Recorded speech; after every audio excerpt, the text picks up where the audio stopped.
கர்த்தருடைய பரிசுத்த நாமத்திற்கு மிகுந்த மகிமை உண்டாவதாக. இந்த மாதத்தினுடைய வாக்குத்தத்தமாகிய எரேமியா 31:14 ஆசாரியர்களுக்கு கொழுமையும் ஜனங்களுக்கு நன்மையும் என்று வேதத்திலே வாசிக்கிறோம். இந்த எரேமியா 31 அதிகாரத்தை வைத்து அதன் அடிப்படையிலேயே நாம் ஆண்டவருடைய வார்த்தைகளை தினந்தோறும் காலை, மதியம், இரவு என்று தினந்தோறும் கேட்டுக்கொண்டு வருகிறோம். கர்த்தர் இந்த நாளிலேயும் நம்மத்திலே அவருடைய திருவுளமான சித்தத்தை வெளிப்படுத்துவார், பேசுவார் என்று கர்த்தருக்குள் விசுவாசிக்கிறேன். ஆண்டவர் நம்மத்திலே பேச போகிற அருமையான தேவனுடைய திரு வார்த்தை எரேமியாவின் புஸ்தகம் 31 அதிகாரம், எரேமியா 31 அதிகாரம் 21வது வசனத்தை வாசித்து பார்க்கும் பொழுது, எரேமியாவின் புஸ்தகம் 31:21 வாசித்து பார்க்கும் பொழுது நான் உங்களுக்காய் வாசிக்கிறேன், கவனமாய் கவனியுங்கள். எரேமியா 31:21 உனக்கு குறிப்படையாளங்களை நிறுத்து, உனக்கு தூண்களை நாட்டு, நீ நடந்த வழியாகிய பாதையின் மேல் உன் மனதை வை, இஸ்ரவேலாகிய குமாரத்தியே திரும்பு, இந்த உன்னுடைய பட்டணங்களுக்கு திரும்பு, இஸ்ரவேலாகிய குமாரத்தியே திரும்பு, இந்த உன்னுடைய பட்டணங்களுக்கு திரும்பு என்று ஆண்டவர் சொல்லுகிறார். இன்றைய செய்தியின் தலைப்பு திரும்பி வா என்று ஆண்டவர் அழைக்கிறார். திரும்பு இல்லாவிட்டால் திரும்பி வா. உன்னத பாட்டின் புஸ்தகம் 6 அதிகாரம் 13வது வசனத்தை வாசித்து பார்க்கும் பொழுது, திரும்பி வா, திரும்பி வா, சூலமித்தியே திரும்பி வா என்கிற வார்த்தையை நாம் அந்த இடத்துல வாசித்து பார்க்க முடியும். எனக்கு அருமையான தேவனுடைய ஜனமே, இன்றைக்கு நாம் திரும்பி வர வேண்டிய பல காரியங்கள் நம்மளுடைய வாழ்க்கையில இருக்கிறது. உதாரணத்திற்கு சொல்ல வேண்டுமானால், எரிகோவிலிருந்து எருசலேமிற்கு போன மனிதன் தன்னுடைய வாழ்க்கையை மீண்டும் எரிகோவிற்கு பக்கமாய் திருப்புகிறான்.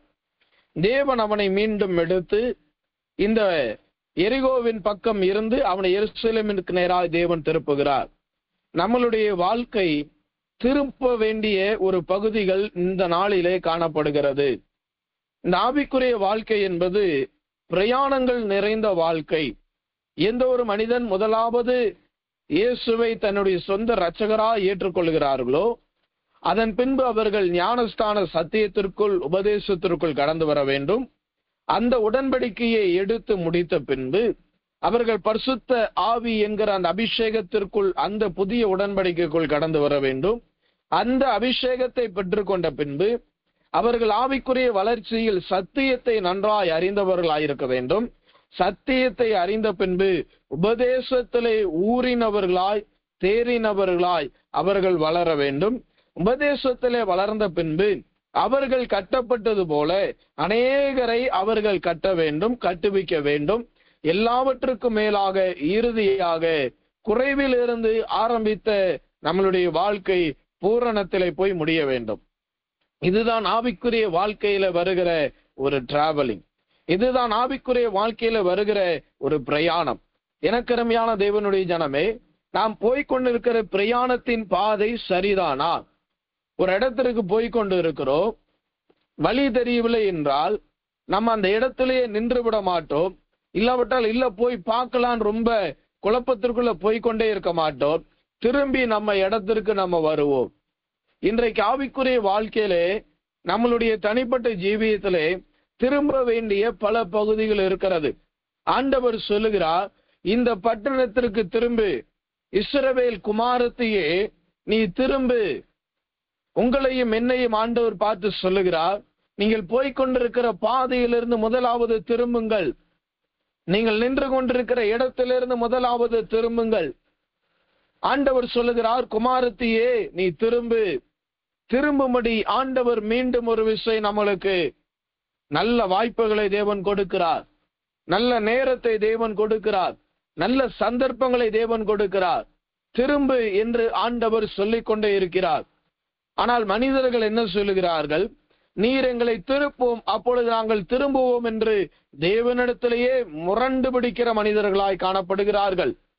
ஆனால் நம்மளுடைய வாழ்க்கை அப்படி இருக்கக்கூடாது. எலியாவே, நீ எங்கே போய் கொண்டிருக்கிறாய்? உன்னுடைய வேலை இங்கு என்ன? இங்கு இருக்க வேண்டிய மனிதன் அல்ல. நீ திரும்பி உன்னுடைய இடத்திற்கு போ.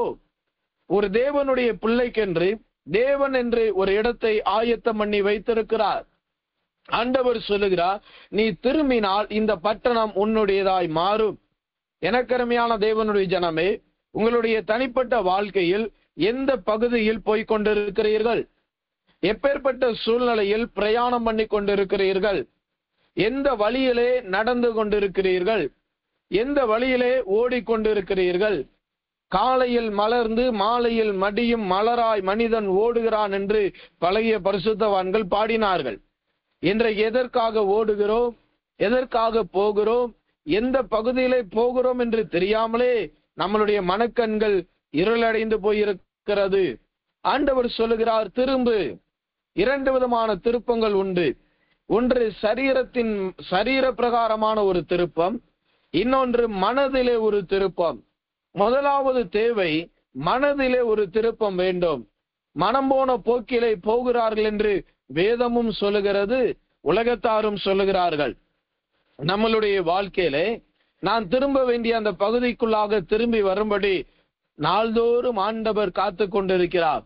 இளையகுமாரன் தூர தேசத்திற்கு போய்விட்டான். அவன் தன்னுடைய பாவங்களை உணர்ந்த பொழுது, தன்னுடைய தப்பிதங்களை உணர்ந்த பொழுது, அவன் தேவனிடத்தில் பரத்திற்கும் தன்னுடைய தகப்பனிடத்திற்கும் அவன் திரும்பி வருகிறான். அப்சலோம் கோபித்து கொண்டு தகப்பனை விட்டு தூரம் போகிறான். அவனுடைய குற்றத்தை ஒருவர் உணர்த்தின பொழுது நயவஞ்சகமாய் தன்னுடைய தகப்பனிடத்திற்கு அவன் திரும்பி வருகிறான். லோத்தை எடுத்துக்கொண்டுவோமானால், அவன் ஆபிரகாமை விட்டு பிரிந்து போன பின்பு அவனுக்கு பயங்கரமான பிரச்சனைகள் வருகிறது. சவுலனுடைய வாழ்க்கையை கவனித்து பாருங்கள்.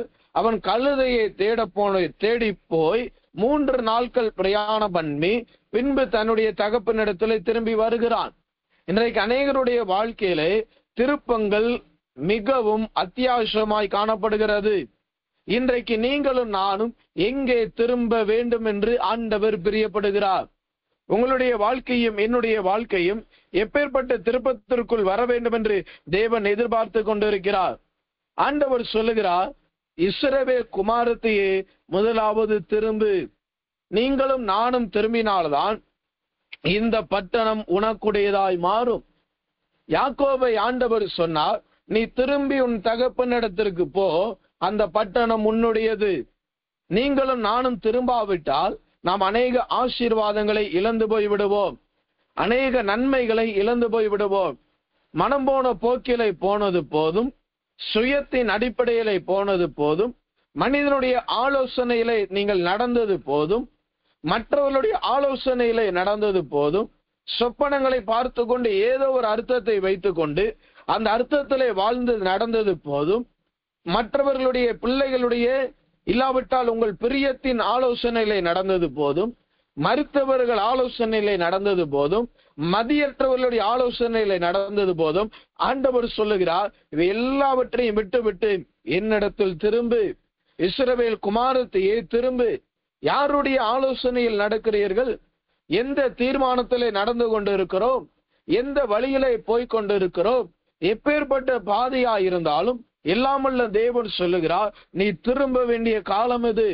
தேவனுடைய ஜனமே, ஒரு காலத்தில் ஆவிக்குரிய வாழ்க்கையில் எவ்வளவு வைராக்கியம் உள்ளவர்களாயிருந்தோம், ஜப ஜீவியத்தில் எவ்வளவு அதிகம் நேரம் செலவிடுகிறவர்களாயிருந்தோம், மன தாழ்மையில் எவ்வளவு உச்சத்தில் இருந்தோம், பரிசுத்தத்தில் எவ்வளவு மேலே உள்ளவர்களாயிருந்தோம், கீழ்ப்படுதலில் எவ்வளவு வைராக்கியம் காராட்டினோம், நன்மையானாலும் தீமையானாலும் நாம் கீழ்ப்படியவர்களாய் இருந்தோமே.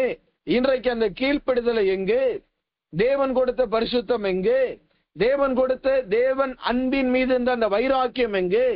என்னுடைய அன்பிற்கு திரும்பி வா என்று ஆண்டவர் ஒரு மனிதனை அழைக்கிறார். திரும்பி வா, சூனமித்யாலே திரும்பி வா. எனக்கருமையான தேவனுடைய ஜனமே, உங்களுடைய தனிப்பட்ட வாழ்க்கையை நீங்கள் நிதானித்து பார்ப்பீர்களானால் நீங்கள் எந்தெந்த பகுதியிலிருந்து திரும்ப வேண்டும் என்று உங்களுடைய மனசாட்சி உங்களுக்கு போதிக்கும். என்னுடைய தனிப்பட்ட வாழ்வை நான் பார்ப்பேன், ஆனால் என்னுடைய மனசாட்சி எனக்கு போதிக்கிறது. ஒரு தேவ பிள்ளையினுடைய வாழ்க்கை தாறுமாறாய் போய் கொண்டிருக்கும் பொழுது, இல்லாவிட்டால் தேவனுடைய சித்தத்திற்கு விலகி அந்நிய சித்தத்திற்கு, அந்நிய சத்தத்திற்கு, அந்நிய திட்டத்திற்கு, அந்நிய வழிகளுக்கு போகும் பொழுது ஆண்டவரால் பார்த்து கொண்டு சும்மா இருக்க முடியாது. ஒன்று அவரே கரம் பிடித்து திருப்புவார், இல்லாவிட்டால் திரும்பு என்ற ஆலோசனை கொடுப்பார். அப்படியும் திரும்பாவிட்டால் அவனுக்கு ஒரு தண்டனையை தேவன் கொடுப்பார். அப்படியும் திருந்தாவிட்டால் தண்ணி தெளித்து விட்டுருவார். இதுதான் தேவத்தினுடைய ஒரு முறைமை.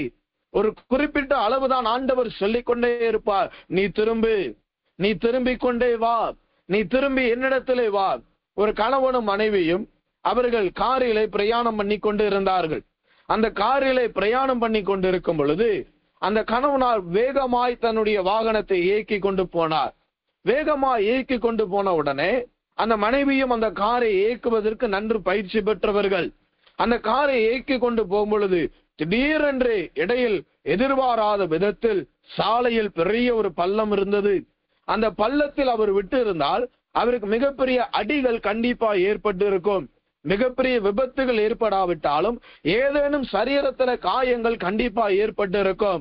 உடனே அருகில் இருந்த அந்த மனைவி தன்னுடைய கணவனாருடைய அந்த ஸ்டேரிங்கை தன்னுடைய கையில் எடுத்துக்கொண்டு அவர்கள் வலதுபுறமாய் திருப்பி விட்டார்கள். கார் அங்கிருக்கிற ஒரு கல்லின் மீது மோதி அது நிலை கொழுந்து நின்று விட்டது. ஆனால் பெரிய ஆபத்திலிருந்து தப்புவிக்கப்பட்டார்கள். உங்கள் குடும்பத்தில் திருப்ப வேண்டியவர்களை நீங்கள் திருப்புங்கள். உங்கள் பிள்ளைகளை திருப்ப வேண்டியவர்களை நீங்கள் திருப்புங்கள். உங்கள் மகனை, மகளை, உங்கள் ஊழியரை திருப்ப வேண்டிய விதத்தில் திருப்புங்கள். ஏழையின் பிள்ளையை ஏழையானவன் திருப்ப வேண்டிய விதத்தில் திருப்பாதபடியினால் ஒரே நாளில் முழு குடும்பமும் விழுந்து போகிறது. ஒரே நாளில் முழு குடும்பமும் விழுந்து போகிறது. 2 பெண் பிள்ளைகள் மாத்திரம், அவர்கள் அதிலும் ஒருத்தி பிரசவ வேதனை அடைந்து பிள்ளையை பெற்றெடுக்கிறாள். ஆனால் அதன் மேல் அவளுக்கு நினைவில்லை. உணர்வற்றவர்களாய் மாறுகிறார்கள். ஏலி தன்னுடைய பிள்ளைகளை திருப்ப வேண்டிய விதத்தில் திருப்பாததினால் அவனுடைய வாழ்க்கை விழுந்து போனது. அவனுடைய ராஜ்யம் விழுந்து போனது. இனி நான் ஒரு ஆசாரியனை நான் ஏற்றுக்கொள்ளவே மாட்டேன், ஆசாரியனை ஏற்றுக்கொள்ள என்று நீ கெஞ்சும் வரை நான் விடமாட்டேன் என்று ஏலியை ஒரு தீர்க்கதரிசியின் மூலமாய் ஆண்டவர் எச்சரிக்கிறார். எனக்கு அருமையான தேவனுடைய ஜனமே, நம்மளுடைய வாழ்க்கையில் திரும்ப வேண்டிய நேரத்தில் திரும்பாவிட்டால், திரும்ப வேண்டிய சமயத்தில் திரும்பாவிட்டால், திரும்ப வேண்டிய இடத்தில் திரும்பாவிட்டால் எவ்வளவோ ஆபத்துகள் நம்மளுக்கு மறைவாய் வைக்கப்பட்டிருக்கிறது. கூகுள் மேப்ல டிராவல் பண்ணும்படி கூகுள் மேப்பை ஒருத்தவர் பயன்படுத்தினார். அந்த மேப்பை அவர் டிராவல் பண்ணி போய் கொண்டு இருக்கும் பொழுது அவருக்கு அந்த மேப் ஏதேதோ வழிகளை காண்பித்து கடைசியில பார்த்தா ஒரு கடங்குல போய் விழுந்து கிடக்கிறார். அவர் அந்த சுதாரித்து ஏதாவது ஒரு பக்கம் தன்னுடைய ஆலோசனையின்படி ஜெபித்து திருப்பி இருந்திருந்தால் அவருடைய வாகனமும் பாதுகாக்கப்பட்டு இருக்கும், தன்னுடைய சரீரமும் பாதுகாக்கப்பட்டு இருக்கும். இன்றைக்கு நாம் பிழைத்திருப்பதற்கு காரணம் என்ன? நாம் எத்தனையோ முறை தேவனை விட்டு திரும்பி போன பொழுது ஆண்டவர் நம்மை அவர் பக்கமாய் திருப்பினார். ஆண்டவர் இந்த வசனத்திற்கு நேராய் உங்களையும் என்னையும் திருப்பி இருக்கிறார். ஆண்டவர் பரலோகத்திற்கு நேராய் உங்களையும் என்னையும் திருப்பி இருக்கிறார். உலகத்தின் வழியே போய்கொண்டிருந்த நம்மளுடைய வாழ்வை பரலோகத்திற்கு நேராய் திருப்பி இருக்கிறார். நரகத்திற்கு நேராய் போய்கொண்டிருந்த நம்மளுடைய வாழ்க்கை எருசலேமுக்கு நேராய், சீயோனுக்கு நேராய் திருப்பி இருக்கிறார். இந்த நேரத்தில் வந்திருக்கிற உங்களையும் என்னையும் ஆண்டவர் பார்த்து சொல்லுகிறார், என் மகளே, மகனே, திரும்பு. உன்னுடைய பாவங்கள் மன்னிக்கப்பட வேண்டுமானால், நம்மளுடைய குறைகள் கழுவப்பட வேண்டுமானால் திரும்ப வேண்டும் என்று ஆண்டவர் சொல்லுகிறார். நீங்களும் நானும் திரும்ப வேண்டிய பகுதிதான் என்ன? ஏன் ஆண்டவர் நம்மளை திரும்பும்படி வற்புறுத்தி கொண்டிருக்கிறார்? அதைதான் இன்றைக்கு சுருக்கமாய் சொல்ல போகிறேன். 1 சாமுவேலின் புஸ்தகம் 2ஆம் அதிகாரம் 20வது வசனம்.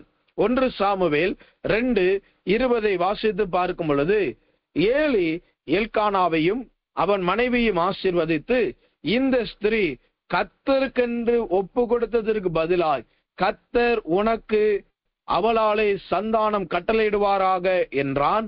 அவர்கள் தங்கள் ஸ்தானத்திற்கு திரும்பி போய்விட்டார்கள். எனக்கருமையான தேவனுடைய ஜனமே, ஆண்டவர் உங்களையும் என்னையும் முதலாவது திரும்ப சொல்லுகிற இடம் என்னவென்றால், உன்னுடைய ஸ்தானத்திற்கு திரும்பி வா என்று ஆண்டவர் சொல்லுகிறார். இந்த ஸ்தானம் என்பது இது எல்கானோனுடைய வீடாயிருந்தாலும் அவர்களுடைய இடமாயிருந்தாலும் இந்த ஸ்தானம் என்பது எதை காண்பிக்கிறது? உங்களுடைய நிலைமையை காண்பிக்கிறது, உங்களுடைய ஸ்டாண்டர்டை காண்பிக்கிறது, உங்களுடைய ஆவிக்குரிய இருப்பிடத்தை காண்பிக்கிறது. எனக்கு அருமையான தேவனுடைய ஜனமே, எல்கானாவும் அவனுடைய மனைவியாகிய அன்னாலும் ஜெபித்து விட்டு வேறு எங்கேயும் போகவில்லை, அவர்களுடைய ஸ்தானத்திற்கு திரும்பினார்கள். இன்றைக்கு நம்மளுடைய வாழ்க்கையிலே ஆதியிலே நம்மளுடைய ஸ்டாண்டர்ட் எங்க? ஆதியிலே இருந்த நிலவரத்திற்கு திரும்பி வா என்று ஆண்டவர் அழைக்கிறார். ஆதியிலே என் மீது கொண்டிருந்த அன்பை நீ விட்டாய், அந்த அன்பிற்கு திரும்பி வா. ஒரு ஊழியன் தன்னுடைய ஸ்தானத்தில் நிற்க வேண்டும், ஒரு விசுவாசி தன்னுடைய ஸ்தானத்தில் நிற்க வேண்டும், ஒரு கணவனார் ஒரு குடும்பத்தின் தலைவன் தன்னுடைய ஸ்தானத்தில் நிற்க வேண்டும், ஒரு குடும்பத்தின் தலைவி ஒரு தாயார் தன்னுடைய ஸ்தானத்தில் நிற்க வேண்டும். உலகத்தில் எடுத்துக்கொள்ளுங்கள், பிரதமருக்கென்ற ஒரு ஸ்தானம் உண்டு, அவருக்கு உடன் வேலை செய்கிறவர்களுக்கென்ற ஒரு ஸ்தானம் உண்டு, அமைச்சர்களுக்கென்று ஸ்தானம் உண்டு, மந்திரிமார்களுக்கென்று ஒரு ஸ்தானம் உண்டு, அதற்கு கீழ் உள்ளவர்களுக்கு ஒரு ஸ்தானம் உண்டு. இப்படி ஒவ்வொருவர்களுக்கும் ஒவ்வொரு ஸ்தானம் நியமிக்கப்பட்டு இருக்கிறது. உலகத்திலே எவ்வளவு ஸ்தானங்கள் இருக்குமானால் இந்த பூமியிலே வாழ்கிற ஆவிக்குரிய தேவ ஜனமாகிய உங்களுக்கும் எனக்கும் தேவன் ஸ்தானத்தை நிரூபிக்காமல் போயிருப்பாரா? ஆண்டவர் உங்களுக்கென்று கொடுத்த ஸ்தானத்தை எங்கே? உங்களுக்கென்று கொடுத்த இடத்தை எங்கே? உங்களுக்கென்று நீங்கள் இருந்த இடம் எங்கே? உங்களுடைய ஸ்டாண்டர்டை எங்க மிஸ் பண்ணீங்க? உங்களுடைய ஆவிக்குரிய வாழ்க்கையில இருக்கிற அந்த உயர்வை எங்க விட்டீங்க? உங்களுடைய அபிஷேகத்தினுடைய அந்த நிலவரத்தை எங்க தொலைத்திருக்கிறோம்? உங்களுடைய கிருபையிலிருந்து விழுந்தது என்ன என்று பவுல் கடிந்து கொள்கிறார். கிருபையிலே ஆரம்பித்த நீங்கள், ஆவிக்குரிய வாழ்க்கையில் ஆரம்பித்த நீங்கள் மாம்சத்திலே முடிக்கிறது என்ன என்று பவுல் கடிந்து கொள்கிறார். நம்மளுடைய ஆவிக்குரிய வாழ்க்கை, நம்மளுடைய ஸ்தானம் ஆவிக்குரிய வாழ்க்கையில நிற்க வேண்டியது. இன்னைக்கு நம்மளுடைய வாழ்க்கை ஆவிக்குரிய வாழ்க்கையில நின்று கொண்டிருக்கிறோமா? உன்னுடைய ஸ்தானத்திற்கு திரும்பு. பலகனி துவாரங்களுக்கு தீவி இருக்கிற புறாக்களை போல தன்னுடைய ஸ்தானத்திற்கு திரும்பி வருவாளோ என்று ஆண்டவர் கேட்டுக்கொண்டிருக்கிறார். எனக்கருமையான தேவனுடைய ஜனமே, அநேகருடைய ஊழியத்திலே அநேகருடைய பரிசுத்தவான்களுடைய ஜீவியத்தை நான் கவனித்தது உண்டு. அவர்கள் தங்களுடைய ஊழியத்தை நிறைவேற்றினவுடன் தன்னுடைய வேலைகளை, தன்னுடைய ஞாயிறு ஊழியமோ இல்லாவிட்டால் மற்ற ஊழியங்கள் நிறைவேற்றினவுடன் வேறு எங்கும் போகாமல் தன்னுடைய ஸ்தானத்திற்கு திரும்பி வருவார்கள். நான் ஒரு ஊழியருக்கு உடன் ஊழியனாயிருந்தேன். அவர் மிகவும் இந்த சர்க்கரை வியாதியினால் பாதிக்கப்பட்டு இருந்தார். ஒரு குறிப்பிட்ட காலம் வந்தவுடன் அந்த சர்க்கரை வியாதி முத்தி போனவராய் சுய நினைவை இழந்த அந்த நிலவரத்தில் காணப்பட்டார். அவர் எப்படியாயிரும் உயிர் பிழைக்க வேண்டும் என்று அவருக்காக இரவும் பகலும் ஜெபித்துக் கொண்டு இருந்தோம். அப்பொழுது ஆண்டவர் சொன்னார், இல்லை, நான் அவனை எடுத்துக்கொள்ள போகிறேன். இதற்கு பின்பு அவனுடைய பாடுகள் ஓய்ந்திருக்கும். அவருடைய கால்களில் கட்டிகள் வந்து 4 விரல்கள் அந்த கட்டிகள் அந்த ஓட்டைக்குள்ளாக போகிற அளவிற்கு அந்த இடத்தில் பெரிய ஒரு பள்ளம் இருந்தது. ஆனால் அவர் வைராக்கியம் உள்ளவர், எந்த விதமான டேப்லெட்டும் அவர் எடுக்க மாட்டார். அப்பேற்பட்ட ஒரு தேவ பிள்ளைக்கு கர்த்தர் என்னை உடன் ஊழியனாய் வைத்தபடினால் தேவனை நன்றியுள்ள இருதயத்தோடு துதிக்கிறேன். அவருக்காய் ஜெபித்த பொழுது ஆண்டவர் சொன்னார், அவன் பாடுகளுக்கு முற்றுப்புள்ளி வைக்க போகிறேன், அவரை நான் சேர்த்து கொள்ள போகிறேன். இதை ஜெபித்துக் கொண்டிருக்கும் பொழுது திடீரென்று அந்த ஊழியர் என்னை அழைத்தார். நான் அவரிடத்துல போன முன்பு அவர் என்னை பார்த்து சொன்னார், தம்பி, நான் என் வீட்டிற்கு என்னுடைய ஸ்தானத்திற்கு நான் திரும்பி போக போகிறேன். இதே வார்த்தை ஆவியானவர் என்னிடத்தில் பேசினாரே. நான் அவரிடத்துல கேட்டேன், இவ்வளவு வியாதிப்பட்ட பின்பு, இவ்வளவு மரணத்திற்கு கன்னிகளுக்கு பின்பு நீங்கள் வீட்டிற்கு போனால் உங்களை யார் ஏற்றுக்கொள்ளுவார்கள்? உங்களை பார்த்துக்கொள்ள யார் இருப்பார்கள் என்று. அவர் என்னை பார்த்து கடிந்து கொண்டு ஒரு வார்த்தையை சொன்னார். வலது கரத்தை உயர்த்தி சொன்னார், நான் என் மேல் வீட்டிற்கு போகிறேன், என் தகப்பனுடைய வீட்டிற்கு போகிறேன், நான் என்னுடைய ஸ்தானத்திற்கு போகிறேன். அவருடைய ஸ்தானம் செய்யோர். உங்களுடைய ஸ்தானத்திற்கு திரும்பும்படி கர்த்தர் அழைக்கிறார். எந்த ஒரு தேவ பிள்ளைக்கும் ஆண்டவர் ஒரு ஸ்தானத்தை வைத்திருக்கிறார். அந்த ஊழியன் தன்னுடைய ஊழியத்தை நிறைவேற்றி தன்னுடைய ஸ்தானத்திலே போய் அமர்ந்தார். இந்த எல்கானாவும் அன்னாலும் தன்னுடைய ஸ்தானத்திற்கு போனார்கள். உங்களுடைய ஆவிக்குரிய நிலவரம் எங்கே? ஆவிக்குரிய நிலவரத்தில் எந்த ஸ்டாண்டர்ட்ல நிற்கிறீங்க? உங்களுடைய ஸ்டாண்டர்டை விட்டது என்ன? ஒரு ஊழியக்காரன் ஸ்டாண்டர்டோட நிற்கணும். ஒரு விசுவாசிக்கின்ற ஒரு தகுதி உண்டு. உங்களுடைய தகுதியை விட்டது என்ன? ஆண்டவர் சொல்லுகிறார், ஒருவேளை இந்த தகுதியை விட்டிருப்பீர்களானால் மீண்டும் அந்த தகுதிக்கு திரும்பி வாருங்கள். 1 சாமுவேலின் புஸ்தகம் 1ஆம் அதிகாரம் 9வது வசனம். 1 சாமுவேல் 1:9 வாசிப்பீர்களானால், ஏலி கர்த்தருடைய ஆலயத்தின் வாசல் நிலையண்டையிலே ஒரு ஆசனத்தின் மேல் உட்கார்ந்திருந்தான். ஒரு ஆசனத்தின் மேல் உட்கார்ந்திருந்தான் என்று வேதத்திலே வாசிக்கிறோம். ஆனால் 1 சாமுவேல் 3:2 வாசிக்கும் பொழுது, 1 சாமுவேல் 3:2 வாசிக்கும் பொழுது, ஏலி தன்னுடைய ஆசனத்திலே படுத்து கொண்டிருந்தான். அங்கு வாசிக்கும் பொழுது ஒரு ஆசனத்திலே உட்கார்ந்திருந்தான். ஆனால் 1 சாமுவேல் 3:9 வாசிக்கும் பொழுது தன்னுடைய ஆசனத்திலே படுத்து கொண்டிருந்தான். ஆனால் 1 சாமுவேல் 4:13 வாசிக்கும் பொழுது ஏலி ஒரு ஆசனத்தின் மேல் உட்கார்ந்து வழியை பார்த்து கொண்டிருந்தான். 1 சாமுவேல் 1:9 சொல்லுகிறது ஒரு ஆசனத்தில் உட்கார்ந்திருந்தான். 1 சாமுவேல் 3:2 சொல்லுகிறது தன்னுடைய ஆசனத்தில் உட்கார்ந்திருந்தான். ஆனால் 1 சாமுவேல் 4:12 சொல்லுகிறது ஏதோ ஒரு ஆசனத்தில் போய் உட்கார்ந்து விட்டான். ஏலியினுடைய வாழ்க்கையில் விழுகைக்கு காரணம் என்ன தெரியுமா? அவனுடைய ஸ்டாண்டர்ட்ல ஏலி நிற்கல. ஏலியினுடைய ஸ்டாண்டர்ட்ல ஏலி நிற்கணும். விசுவாசியின் ஸ்டாண்டர்ட்ல விசுவாசி நிற்கணும். தகப்பன்கிற ஸ்டாண்டர்ட்ல தகப்பன் நிற்கணும். பிள்ளைங்கிற ஸ்டாண்டர்ட்ல பிள்ளை நிற்கணும். மனைவி என்கிற ஸ்டாண்டர்ட்ல மனைவி நிற்கணும். இல்லாவிட்டால் ஏலியின் வாழ்க்கை விழுந்தது போல நம்மளுடைய வாழ்க்கை விழுந்து போகும். ஏலியின் குடும்பம் விழுந்தது போல நம்மளுடைய வாழ்க்கையும் விழுகும். ஆபத்திற்கு முன்பதாக மனம் திருந்திக் கொள்ளுங்கள். ஆபத்திற்கு முன்பதாக வெளிப்படைந்து கொள்ளுங்கள். இல்ல நான் ஏதாவது ஒரு இடத்துல உட்கார்ந்திருப்பேனா, உட்கார்ந்திருங்கள் என்று கர்த்தர் கை கழுவி விட்டு விடுவார். ஆண்டவர் ஒரு வார்த்தையை சொல்லுகிறார், திரும்பு, உன்னுடைய ஸ்தானத்திற்கு நீ திரும்பு. ஏன் ஏதோ ஒரு ஸ்தானத்துல போய் அமர்ந்திருக்கிறாய்? ஏதோ ஒரு இடத்துல போய் உட்கார்ந்து கொண்டு இருக்கிறாய்? ஏதோ ஒரு இடத்துல போய் அமர்ந்து பேசிக் கொண்டு இருக்கிறாய்? எலியாவே, உனக்கு இங்க என்ன வேலை? நான் கொடுத்த இடத்திற்கு திரும்பி வா. நான் கொடுத்த இடத்திற்கு திரும்பி வா. யோனாவே, உனக்கு படகுல என்ன வேலை? நான் சொல்ற இடத்திற்கு திரும்பி வா.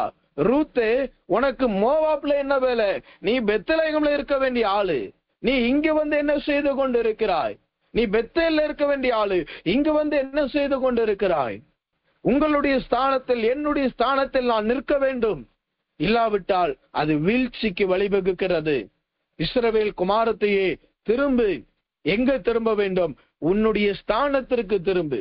வேலையில உங்களுக்குன்னு ஒரு போஸ்டிங்க கொடுத்துட்டாங்க. அந்த போஸ்டிங்கை விட்டு நம்ம கீழே இறங்கிடுவோமா? நல்ல ஹையர் பதவி கொடுத்தோன்னே அந்த பதவியை விட்டு இறங்க முடியுமா? இறங்க மனம் ஒத்துழைக்குமோ? இல்லவே. ஆவிக்குரிய வாழ்க்கையில் ஏன் நாம் தடுமாறிக்கொண்டு இருக்கிறோம்? ஏன் இங்கு கொஞ்ச நாள், அங்கு கொஞ்ச நாள், அங்கு கொஞ்ச நாள், இங்கு கொஞ்ச நாள் அமர்ந்து கொண்டு இருக்கிறோம்?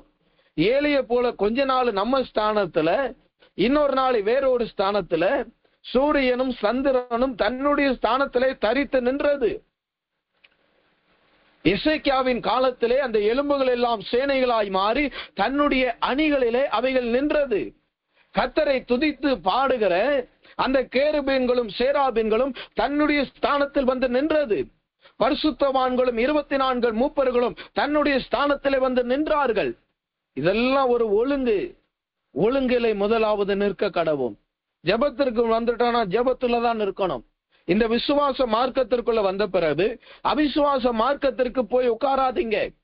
பரிசுத்த மார்க்கத்திற்கு வந்த பின்பு பாவத்தின் மார்க்கத்திற்கு போக வேண்டாம். நீதியின் மார்க்கத்திற்கு வந்த பின்பு துன்மார்க்கத்திலே போய் அமர வேண்டாம். தேவனோடு ஐக்கியம் வைத்த பின்பு உலகத்தின் ஐக்கியத்தோடு போய் அமராதிருங்கள்.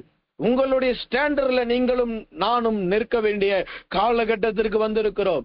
என்னுடைய ஸ்டாண்டர்டை நான் விட்டு கொடுக்க கூடாது. என்னுடைய ஸ்தானத்தை நான் ஒருவருக்கும் விட்டுக் கொடுக்க கூடாது. எனவேதான் ஆண்டவர் சொல்லுகிறார், உனக்குண்டானதை பற்றி கொண்டிரு. உனக்குண்டானதை நீ பற்றி கொண்டிரு. அதை நீ ஒருவருக்கும் விட்டு விடாதே. எனக்கருமையான தேவனுடைய ஜனமே, நம்மளுடைய ஸ்தானத்தில் நாம் நிற்கிறோமா?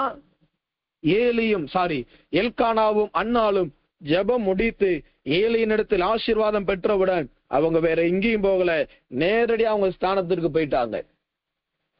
ஆனால் ஏலியோ ஏதோ ஒரு ஸ்தானத்துல போய் உட்கார்ந்து இருந்தான். உங்களை ஆசீர்வதிக்கிறவங்க, உங்களை நடத்துறவங்க, உங்களுக்கு ரோல் மாடலா இருந்தவங்க கூட தடுமாறி போயிருக்கலாம். நீங்களும் நானும் தடுமாறக்கூடாது. நீங்களும் நானும் நமக்கென்று கர்த்தர் கொடுத்த அந்த ஸ்தானத்தை விட்டு கொடுக்க கூடாது. உன்னை ஒருவனும் பரியாசம் பண்ண விடாதிருப்பாயாக என்று வேதம் சொல்லுகிறது. எனக்கு அருமையான தேவனுடைய ஜனமே, இயேசுவானவர் தன்னுடைய ஆலயத்தை வேறு யாருக்கும் விட்டு கொடுக்கல. அவருக்கு ஆலயம் தன்னுடைய ஆலயமாய் பார்க்கப்பட்டது. ஆடு மாடு புறாக்களை காசுக்காரர்களை விரட்டி அடித்தார். அவருடைய ஸ்தானத்தை அவர் யாருக்குமே விட்டு கொடுக்கல. பிதாவிற்காக நொறுக்கப்படுகிற அந்த ஸ்தானத்தை அவரே ஏற்றுக்கொண்டார். நம்மளுடைய ஸ்தானத்தில் நாம் நிற்போமாக. முதலாவது எதற்காக திரும்ப வேண்டும்? நம்மளுடைய ஸ்தானத்திற்காக, நம்மளுடைய ஸ்தானத்திற்கு, நம்மளுடைய ஆதி நிலவரமாகிய அந்த தகுதியுள்ள நிலவரத்திற்கு திரும்பி வாருங்கள் என்று ஆண்டவர் ஒரு வார்த்தையை நம்மளுக்கு கொடுத்திருக்கிறார். இரண்டாவது, நாம் எந்த இடத்திற்கு திரும்ப வேண்டும் என்று ஆண்டவர் சொல்கிறார்? முதலாவது ஸ்தானத்திற்கு திரும்பி வா என்று ஆண்டவர் சொன்னார். இரண்டாவது, நாம் எங்கே திரும்ப வேண்டும்? உபாகமத்தின் புஸ்தகம் 20ஆம் அதிகாரம் 6வது வசனம். உபாகமம் 5:30 முதலாவது வாசிக்கிறேன். உபாகமத்தின் புஸ்தகம் 5ஆம் அதிகாரம் 30வது வசனம். நீ போய் உங்கள் கூடாரங்களுக்கு திரும்பி போங்கள். முதலாவது ஆண்டவர் சொன்னார், ஸ்தானத்திற்கு திரும்பி வா. ஸ்தானம் என்னால் கர்த்தர் நம்மளுக்கு கொடுத்த இடம், கர்த்தர் நம்மளுக்கு கொடுத்த தகுதி, கர்த்தர் நம்மளுக்கு கொடுத்த கிருபைகளுக்குள், தேவனுடைய வரங்களுக்குள், அன்பிற்குள், ஜெப ஜீவியத்திற்குள் திரும்பி வாருங்கள். இரண்டாவது, கூடாரத்திற்கு திரும்பி வாருங்கள். கூடாரம் என்றால் இந்த உலகத்தில் சொல்லப்படுகிற பலவிதமான கூடாரங்கள் உண்டு. ஆனால் இந்த கூடாரம் என்பது எதை காண்பிக்கிறது? இந்த கூடாரம் என்பது ஆண்டவர் எந்த கூடாரத்திற்கு நம்மளை திரும்பி வரும்படி ஆண்டவர் நம்மளுக்கு வழிவகுக்கிறார். இன்றைக்கு அநேகருடைய வாழ்க்கையில் இந்த கூடாரம் என்பது இல்லாமல் போய் கொண்டிருக்கிறது. கூடாரத்திற்குள் திரும்பி வாருங்கள். இந்த கூடாரம் என்பது முதலாவது எதை காண்பிக்கிறது?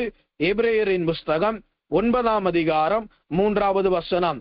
எபிரேயர் 9:3. 2ஆம் திரைக்குள்ளே மகா பரிசுத்த ஸ்தலம் எனப்பட்ட கூடாரம் இருந்தது. மகா பரிசுத்த ஸ்தலம் எனப்பட்ட கூடாரம் இருந்தது. எனக்கு அருமையான தேவனுடைய ஜனமே, இந்த கூடாரம் என்றால் என்ன? அது பரிசுத்த ஸ்தலம். எபிரேயர் 9:2 வாசிக்கும் பொழுது, எபிரேயர் 9:2, எப்படியெனில் ஒரு கூடாரம் உண்டாக்கப்பட்டிருந்தது, அதன் முந்தின பாகத்தில் குத்துவிளக்கும் மேஜையும் தேவ சமூகத்தப்பங்களும் இருந்தன, அது பரிசுத்த ஸ்தலம் என்னப்படும். கூடாரம் என்பது எதற்கு நிழலாட்டமாய் காணப்படுகிறது? அது பரிசுத்த ஸ்தலம். உங்களுடைய பரிசுத்தத்திற்கு திரும்பி வாருங்கள் என்று ஆண்டவர் அழைக்கிறார்.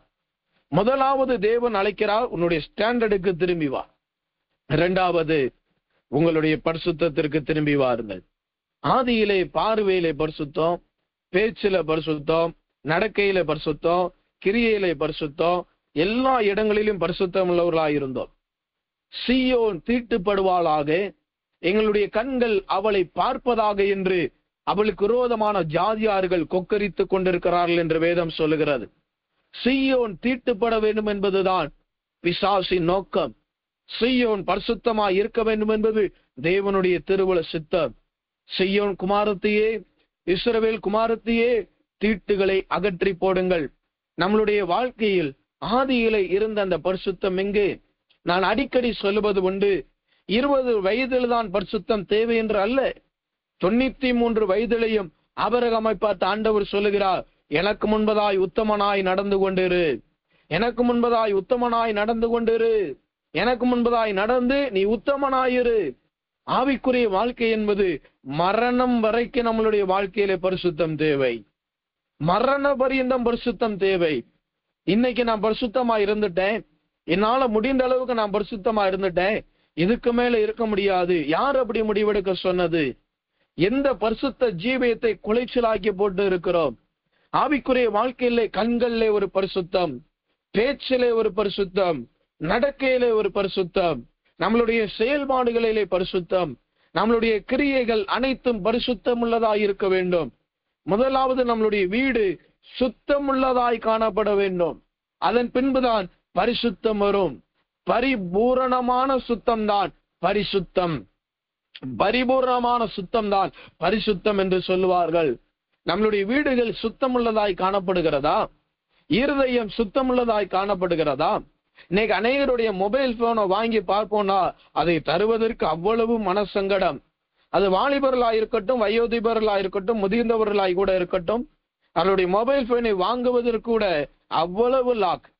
சில நாட்கள் நான் கவனித்திருக்கிறேன், சிலருடைய வாழ்க்கையில மொபைல் போன் பண்ணுவதற்கு கூட சிலர் லாக் பண்ணி வைத்திருப்பார்கள். யாருக்கார் அர்ஜென்டா போன் பண்ணணும்னா அந்த போனுக்கு கூட ஒரு லாக். அவங்களுடைய ஏதாவது ஒரு முக்கியமான காரியத்தை பார்க்கணும் அப்படின்னா அதற்கு ஒரு லாக். பரிசுத்தம் இருக்கிற இடத்துல ஒளிவு மறைவு எதற்கு? பாவத்தில் தான் இருளில் செய்ய வேண்டிய காரியம். இருளில் நடப்பிக்கிறது பாவம். பரிசுத்தம் எல்லாவற்றுக்கும் வெளியரங்கமா இருக்கிறது. நம்மளுடைய வாழ்க்கையில் பரிசுத்தத்தை இழப்போமானால் பிசாசானவன் நம்மளுடைய வாழ்க்கையை அவனுக்கு ஏற்ற விதத்தில் பயன்படுத்துகிறான். பரிசுத்தம் இல்லாவிட்டால் தேவனை தரிசிக்க முடியாது. சுத்தம் இல்லாவிட்டால் தேவனிடத்தில் நெருங்கி சேர முடியாது. ஆண்டவர் சொல்லுகிறார், உன்னுடைய பரிசுத்தத்திற்கு திரும்பு. நான் ஒரு காலத்துல பயங்கர பரிசுத்தவாட்டியாய் பரிசுத்தவனாய் இருந்தேன் பிரதர், இப்ப இருக்க முடியல. இல்ல, அது அப்படி சொல்லிக் கொண்டு இருப்பது நல்லதல்ல. மீண்டும் அந்த பரிசுத்தத்திற்கு திரும்பி வர வேண்டும். உனக்கு கொஞ்ச பலன் இருந்தும் நீ மறுதலியாமல் இருக்கிறதை நான் அறிந்திருக்கிறேன் என்று ஆண்டவர் சொல்லுகிறார். பரிசுத்தத்திற்காய் போராடணும். ரத்தம் சிந்துமறை போராடணும். திருடனை காணும் பொழுது நீ திருடனோடு ஒருமித்து போகிறாய். விபச்சாரக்காரனோடு உனக்கு பங்குண்டு. திருடனை பார்க்கும் பொழுது திருடனுக்கு ஏற்ற பேச்சு, பாவிகளை பார்க்கும் பொழுது பாவிகளோடு பேச்சு. அவனுடைய ரகசிய ஆலோசனைக்கு நீ உடன்படாதே என்ற வேதம் நம்மளுக்கு வழிகாட்டுகிறது. பரிசுத்தம் என்பது சரீரத்தை அசுசிப்படுத்திக் கொள்வது மட்டுமல்ல, பழிவாங்குதல் ஒரு பரிசுத்தமின்மை, கோபம் ஒரு பரிசுத்தமின்மை, எரிச்சல் ஒரு பரிசுத்தமின்மை. நம்மளுடைய வாழ்க்கையிலே பரிசுத்தத்தை இழப்போமானால் கழுகுக்கு சமானமான அந்த பலனை நாம் இழந்து போய் விடுவோம். எனக்கு அருமையான தேவனுடைய ஜனமே, ஆண்டவர் இரண்டாவது திரும்ப சொல்லுகிற ஒரு இடம், உங்களுடைய கூடாரத்திற்கு திரும்புங்கள். உங்களுடைய கூடாரத்திற்கு திரும்புங்கள். இந்த கூடாரம் என்பது எதை காண்பிக்கிறது என்றால் நம்மளுடைய பரிசுத்த ஸ்தலத்தை காண்பிக்கிறது, பரிசுத்தத்தை காண்பிக்கிறது. கர்த்தருடைய பரிசுத்த நாமம் மிகுந்த மகிமை உண்டாவதாக. யோபு 5:24 சொல்லுகிறது, உம்முடைய கூடாரம் சமாதானத்தோடு இருக்க காண்பீர். உம்முடைய வாசஸ்தலத்தை விசாரிக்கும் பொழுது குறைவை காண மாட்டீர். எங்கு பரிசுத்தம் இருக்கிறதோ அங்கு சமாதானம் இருக்கும். எங்கு பரிசுத்த ஜீவியம் காணப்படுகிறதோ அங்கு குறைவு இருக்காது. நம்மளுடைய ஆவிக்குரிய வாழ்க்கையிலே, நம்மளுடைய வாழ்க்கையிலே, ஜீவியத்திலே பரிசுத்தத்திற்கு திரும்பி வருவோமாக. மூன்றாவது ஆண்டவர் சொல்லுகிறார், பரிசுத்தத்திற்கு திரும்பி வா. இரண்டாவது ஆண்டவர் சொல்லுகிறார், உங்களுடைய கூடாரமாகிய பரிசுத்த ஸ்தலத்திற்கு திரும்பி வாருங்கள்.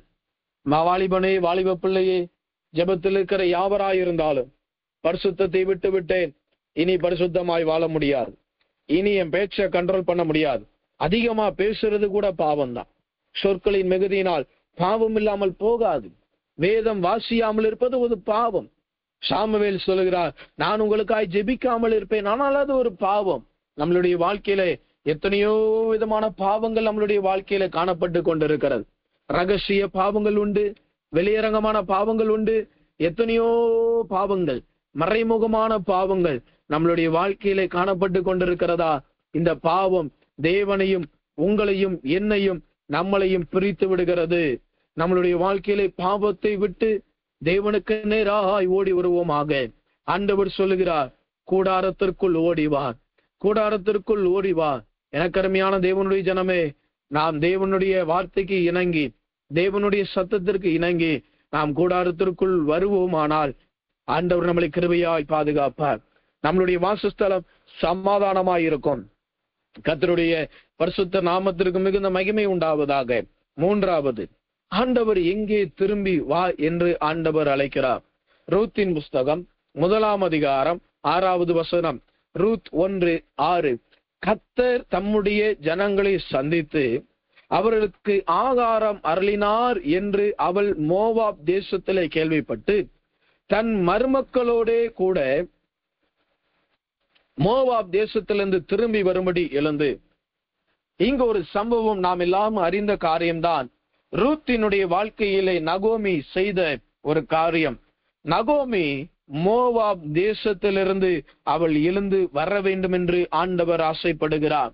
ஆண்டவர் சொல்லுகிறார், பெத்லெகேம் ஊரானாகிய ஒரு மனுஷன் தன் மனைவியோடு தன் முழு குடும்பத்தோடு மோவாப் தேசத்திற்கு போகிறான். பெத்லெகேம் என்பது அப்பத்தின் வீடு.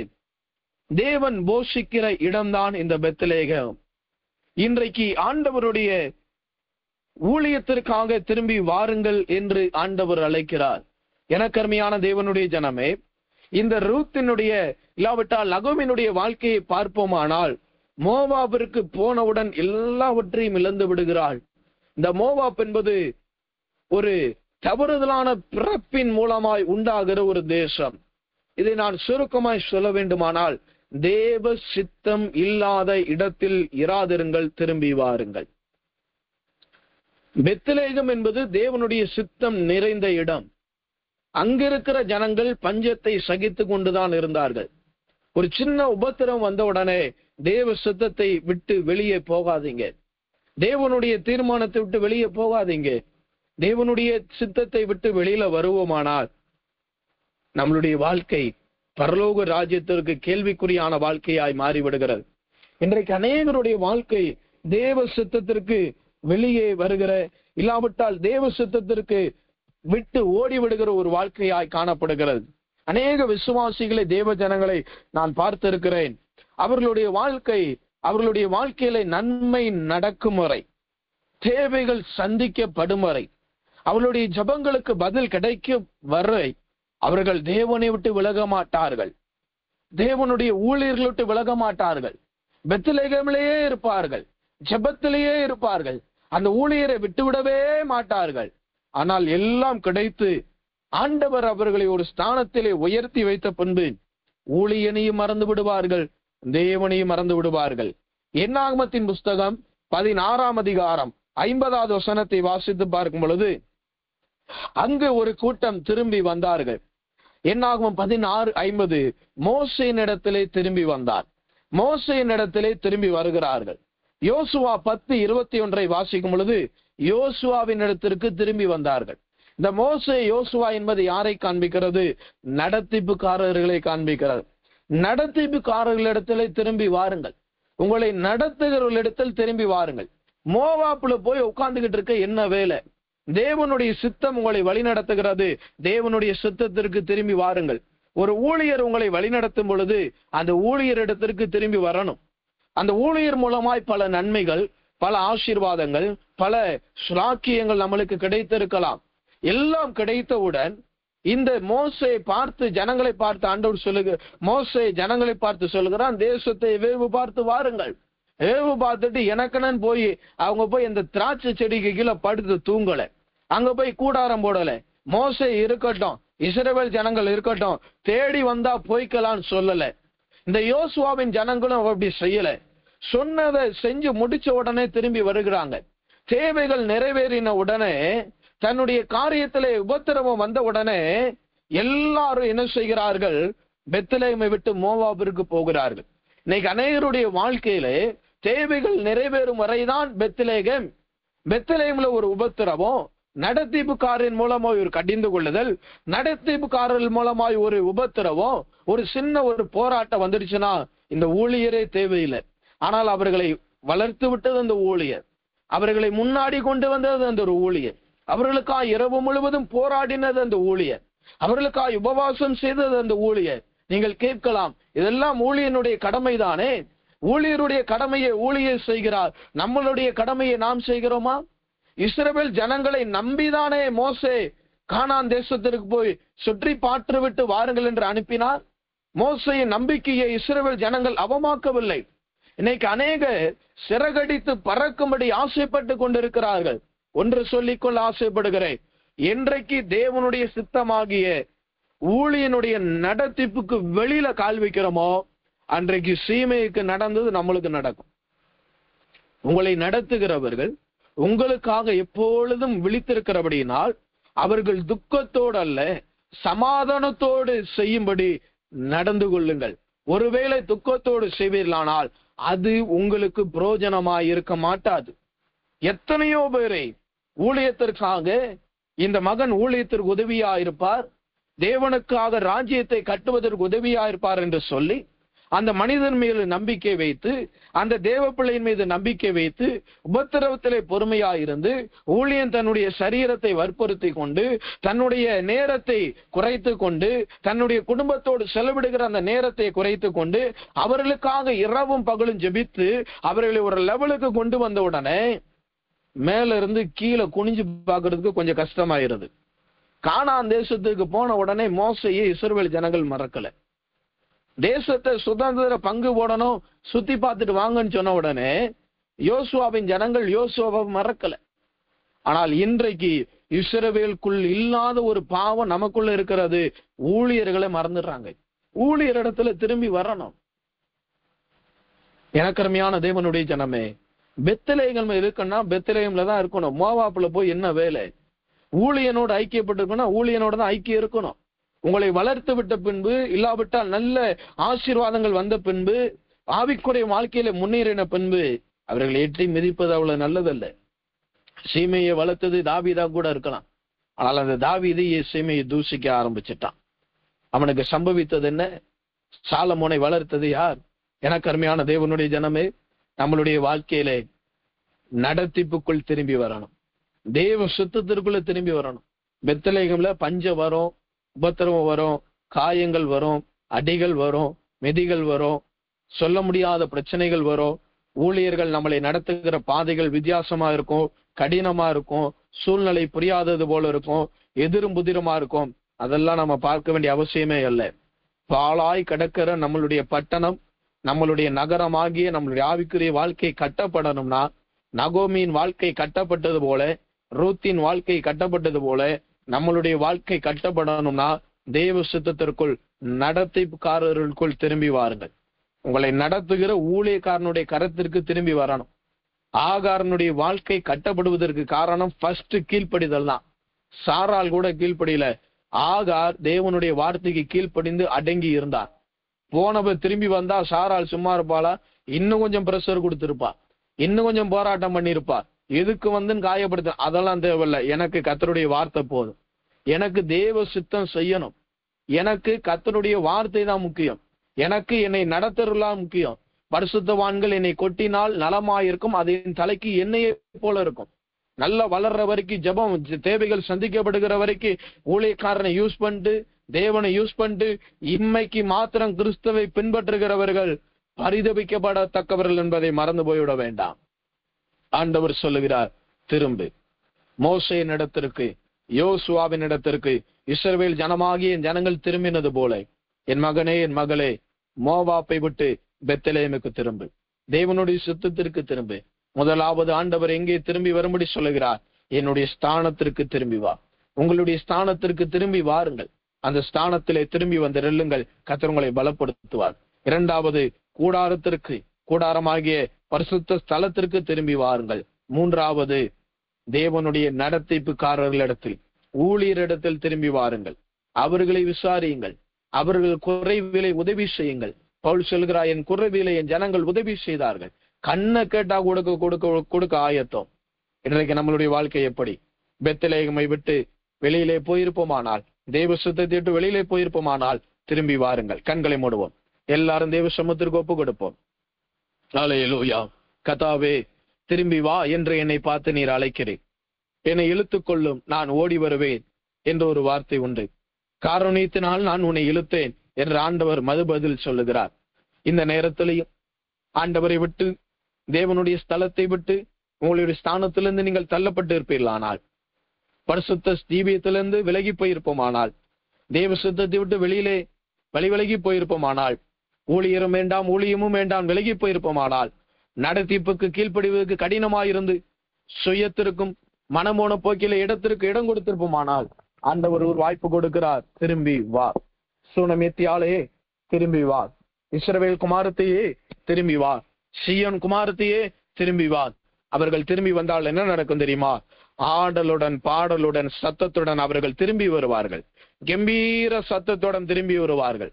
அவர்கள் புசித்து திருப்தியா இருப்பார்கள் என்று வேதம் சொல்லுகிறது. கண்களை மூடி எல்லாரும் கொஞ்ச நேரம் நல்ல ஆவியில நிரம்பி அன்னை பாஷையில நிரம்பி ஜெபம் பண்ணுவோமா?